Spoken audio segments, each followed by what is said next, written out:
Kevin সিভিলে চোট সারিয়ে দলের সঙ্গে পুরোদমে অনুশীলন শুরু করলেও লাল হলুদ শিবিরে নতুন করে দুশ্চিন্তার মেঘ ঘনিয়ে এসেছে। আনোয়ারকে নিয়ে ধোঁয়াশার মাঝেই ফের চোটের তালিকায় নাম লেখালেন মোহাম্মদ রশিদ।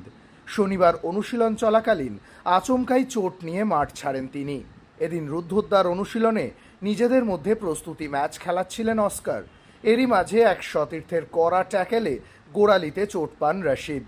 সাপোর্ট স্টাফেদের কাঁধে ভর দিয়ে খুঁড়িয়ে মাঠ ছাড়তে দেখা যায় তাকে। সাজঘরে এসে সময় নষ্ট না করেই দ্রুত গাড়িতে করে টিম হোটেলের পথে পা বাড়ান রশিদ।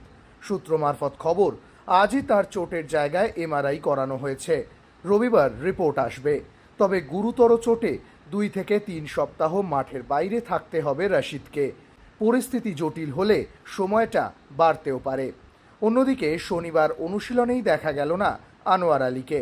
শুক্রবার তার চোটের জায়গায় পরীক্ষা হলেও রিপোর্ট হাতে আসে শনিবার বিকালের পর।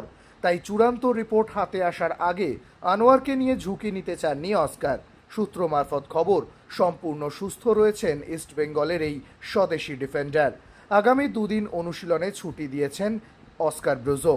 মঙ্গলবার থেকে অনুশীলনে দেখা যেতে পারে আনোয়ার আলীকে। তবে চেন্নাইন এফসির বিরুদ্ধে মাঠে নামার আগে রশিদের চোটে চিন্তা বাড়ল লাল হলুদ শিবিরে।